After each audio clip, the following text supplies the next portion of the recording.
Remember, I asked you for months for black raspberry ice cream from Coney's Cones? No, we couldn't get any because you fucking spent all the money getting high on the way there. Or how about when I was 13 years old? Oh, you got a list? In the street and drug game, many of the characters in power often find themselves at crossroads, where they have to confront their inner demons. They have to grapple with decisions made in the past, and decisions that could alter the course of their journey. Sometimes these crossroads send characters to a dark and treacherous path, which is considered worse than death, drug abuse, and addiction.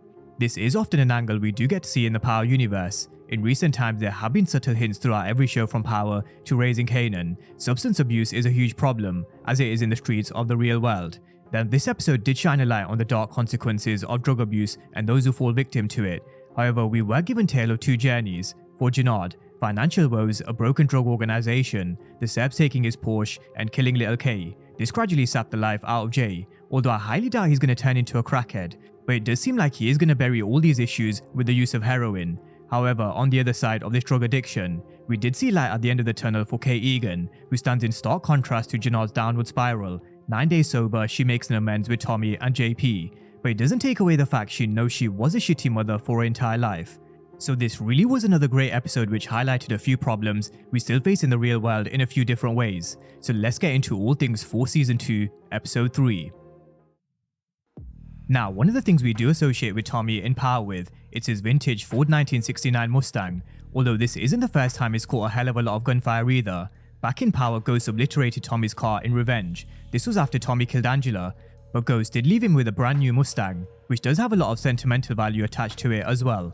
But Tommy was losing his shit as he told Diamond someone tried to take him out, and he believed it was treason, but it really could have been anyone. There was the Serbs and also Miguel Garcia, because as Diamond reminded him, they just did make a move on his product, but Tommy believed it was a revenge attack for Chewie's death, and he was right. He also told Diamond a little girl got caught in the crossfire, and unfortunately it didn't look good. Now Tommy can be diplomatic, well sometimes, but anyway, he wanted to meet with Janard to iron this shit out. But it was made clear to Tommy Janard doesn't have control over his crew because he didn't know anything about the attack. Diamond told Janard to put a lid on payback for Chewie and he did, but Little K went behind his back. As a result, a little girl was now dead, which is bad for business and it's bad news for all of them. So Tommy warned him he better act on the person that came for him, otherwise he's next on the Christmas list. Right where Chewie was shot dead in front of the Stop the Violence sign was a rally led by a joint task force and a young Leon. He was well spoken, confident, and moved the crowd that gathered to protest for justice and peace. Unfortunately later we did see that this did cause him a few issues in the street, but Diamond was there to have his back. Now what motivates Leon is the fact he's been to more funerals than birthday parties, and at the age of 13 that's saying something. Another harsh reality of the world that sometimes people live and get dragged into, which is sometimes because they feel they have no other choice. Like Franklin Saint once said in Snowfall, he tried to do shit the right way, he went to the other side, but you know what he learned? The game's rigged, so he was rewriting the rules.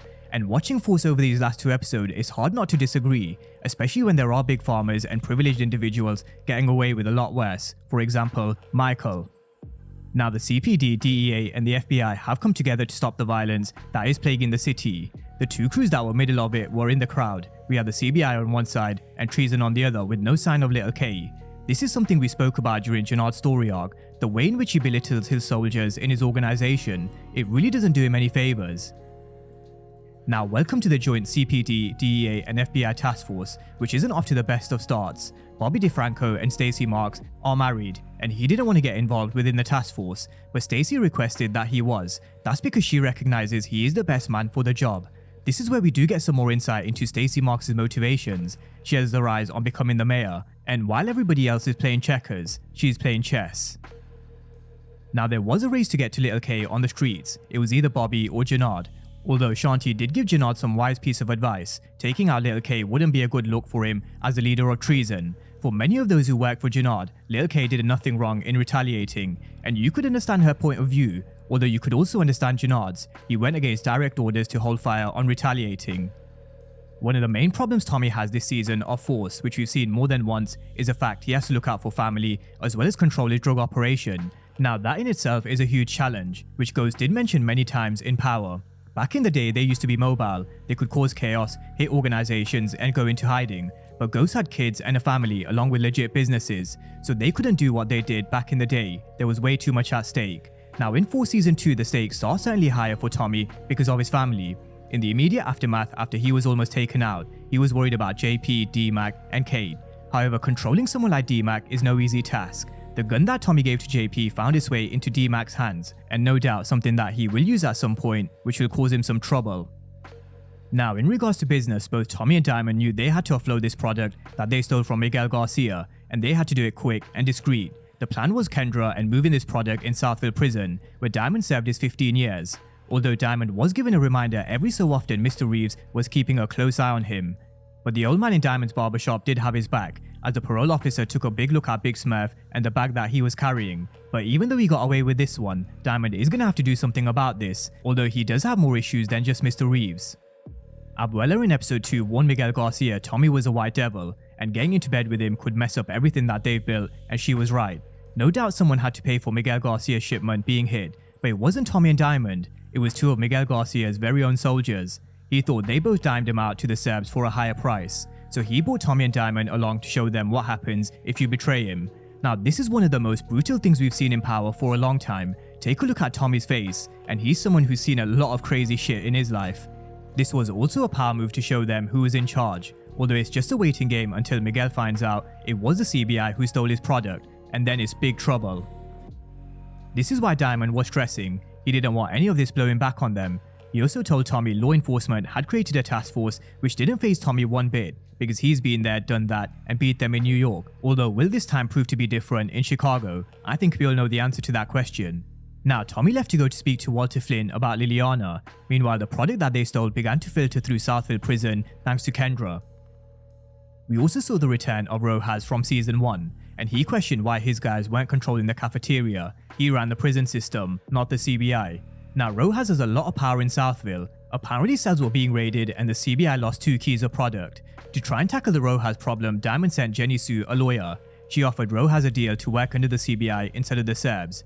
But the problem is Diamond put Rojas in this wheelchair, and he made it abundantly clear he would never work with the CBI. That was until Kendra gave him no option to play ball with Diamond Sampson.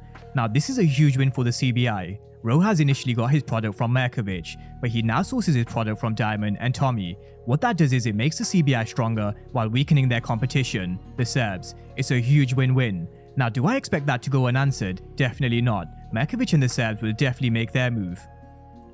Now, on the other side of Chicago, just before we get to Tommy meeting with Walter Flynn, the Flynn organization are in deep water.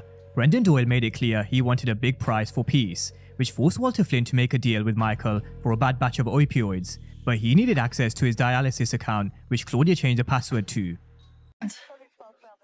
It'll just be a minute.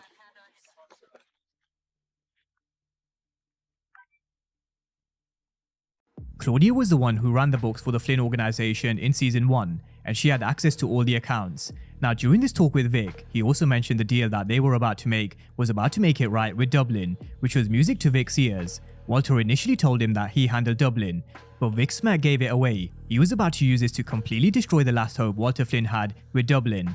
They later go and meet with Michael, where Walter Flynn reveals he ran Chicago for 30 years. But the problem with that is, he failed to move with the times. He's very stubborn, and he's stuck in the same mentality he was 30 years ago. This is also where the racist remark takes Vic by surprise. He's not racist like his father and Michael, and it certainly irritates him, which probably only fueled him even further to destroy the Flynn Empire. Now, later on we do see Tommy and Walter Flynn have that meeting, and these two never disappoint. Tommy was here because he wanted to see if Walter could give up Liliana's shooter, but Walter Flynn stands firm. Although Tommy wondered why he wouldn't just give up whoever was behind Liliana's death to squash this beef. And the minute he said that's not how he deals with his own, Tommy knew. He knew it was Claudia Flynn, because he'd already confronted Vic about the situation. Also because Vic was in direct battle with Tommy at the time Liliana was shot, so that also ruled Vic out being the shooter. Now, before we get to Tommy meeting with Claudia, Walter Flynn raided his daughter's safe as retaliation for her changing the passwords to the dialysis accounts. He confronted her and told her never mess with his money, and also that Tommy Egan was this close to finding out she pulled the trigger on Liliana. But before Tommy acted on this information, Diamond did warn him he can't make a move without confirming that it was definitely her, and so he set up a meeting with Claudia Flynn. Now, this is the showdown we've all been wanting to see since she pulled the trigger on Liliana at the end of 4 season 1, and to be fair to Tommy, he even told Claudia he'd understand if she had to pull the trigger if it was a situation like Liliana or Claudia, but Claudia continued to deny it until she went silent and lost eye contact. Notice how Tommy looked directly in her eyes, and the minute she flinches, he knew. He knew it was Claudia who killed Liliana, and so he drew his gun. Unfortunately, Tommy was outnumbered in this situation, but he warned her. The minute he could confirm it, he was going to kill her and she would never see it coming. Elsewhere in the same evening, Vic was staying true to his word. He was destroying Walter Flynn's organization from the inside.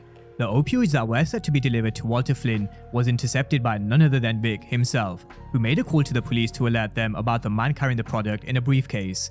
Vic then continued to turn the screw on his father by killing Michael when he came to the Flynn mansion, and Vic knew exactly what he was doing. He knew that this deal would have got Walter Flynn out the jam with Dublin, so he intercepted the product, and he also made sure Walter Flynn couldn't get his money back either by killing Michael, and Walter Flynn was fuming. And it's only a matter of time before the Flynn organization comes crumbling down. Now back to the story with Little K, Bobby DeFranco and Janard. I did mention it was a race against time to get to Little K, and the first one on the scene was Bobby DeFranco. He spoke to his grandmother and said that he could help protect him, which she knew was a damn lie. He also knew Little K was listening in, and made it clear he could protect him. He left his card, and then in comes Janard. Janard confronts Little K and told him he said press pause on striking back at Tommy. But just before the situation could get bloody, Little K's grandma comes out with some cookies, which did stop Janard in his tracks. She warned him, if he pulled the trigger on her grandson, then he better prepare to kill his grandma too, especially because it wouldn't be hard to point Janard out in a lineup with his cauliflower ear. At this moment in time, Janard had no choice but to pull back, but he also left Little K with a warning. When he tells him to jump, all he better hear is how high. Big Smurf was also looking on, and so Janard knew that the CBI were keeping tabs on his next move. Later, as Janard is driving, he's flanked by 4 SUVs in a similar fashion to how Tommy was in Season 1 by the Flynns. He also had his car stolen like Tariq had his in Go Season 3, and they left him stranded in the middle of the street. He then makes a call to Little K.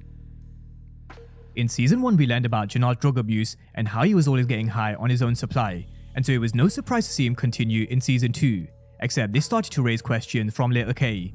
Unfortunately, the minute Lil K began to question, Janard flipped a switch, and he thought Lil K was wearing a wire, because Bobby DeFranco did eventually catch up with him earlier on in the episode.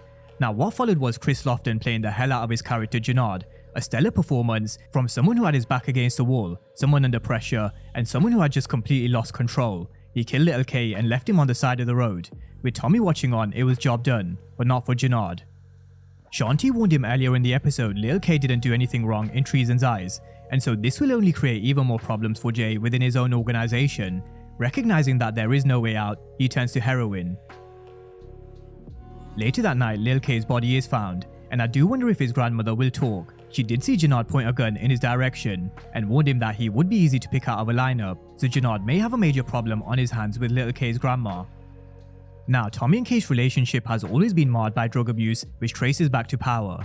For Kate, she had a long life battle with addiction, which contributed towards her actions. She had a notebook full of stuff to say to Tommy, but she could only say a few words. Now the problem is this was all new to Kate. She was sober, she has a new family, she's got a second chance at life, and she really is trying. Her life before this was a huge fog because of her drug abuse, but now that she's started to gain a bit of clarity, she does admit how much of a bad mother she really was. She abandoned one baby and was a real shitty mother to the other. We also learn how Miriam Egan was a big influence on her life at the time.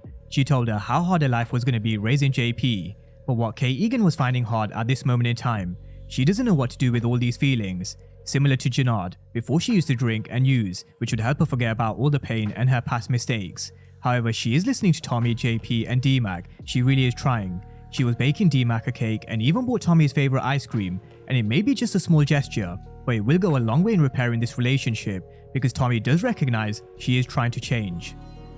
After all the dust settled and after the CBI had their operation running in Southville Prison, they came back to Miguel Garcia for double the product and more if they could get a discount for buying in bulk. Unfortunately, Miguel Garcia had none to give because Tommy and Diamond were the ones who stole his last shipment, but it did raise questions, and I'm sure Garcia is not stupid, so this is something to keep an eye on.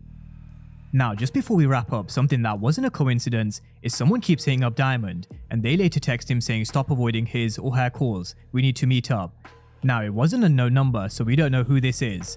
Earlier in episode 3, Tommy did ask if it was another girl from around the way, but he just brushed it aside, so this right here does remain a mystery from episode 3.